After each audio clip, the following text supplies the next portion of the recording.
Queer. Queer. Oh, pero Kilala kita. Pag hindi ka sigurado, hinihinaan mo yung dulo. Sabi niya, di, queer. Hindi, iniisip ko sa batin. Queer or questioning yung Q sa LGBTQIA+. Pinagtalunan pa Queer. nga kasi may S niyang binitawan, di ba? Oo. Queer. Queer. So, alam niyo ba kung ano ibig sabihin ng queer? ano ba ibig sabihin ng queer? Paliwanag mo sa amin. Ito, ba't na-boss ka? Nag-isip din ako. Na-boss ka. Hindi, queer. Ito yung umbrella term. Ito yung pangkalahatang tawag sa mga tao na hindi sumusunod sa tradisyonal na ideya ng kasarian. O, pangkalahatang tawag siya, Kung ano queer. yung gusto niya. Pangkalahatang tao. Ibig sabihin, marami yung queer, hindi lang. Pag sinabing queer, malaki kasi nga umbrella Malawak. term Oo. siya. Sila yung mga taong hindi sumusunod sa traditional na na konsepto, ideya ng kasarian. Kasi ano ba yung traditional na konsepto ng kasarian, di ba? Male, female.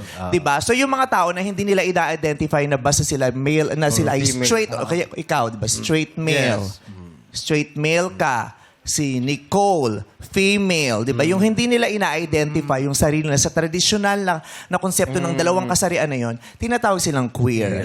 Yung mga bading, yung mga gays, mga lesbians, mga trans, Yes. lahat yan queer. Queer sila. Queer silang lahat. Or yung questioning naman, sila yung mga individual na sigurado sila na hindi sila straight, pero nag-e-explore pa sila ng kanilang pagkatao at hindi pa nila lubusang na-identify talaga kung ano sila. Pero alam nila, sigurado silang hindi sila straight. So sila yung questioning. Hindi lalaki o Diba? Hindi nila alam, Oo. hindi nila alam kung lesbian ba ako o bisexual ako.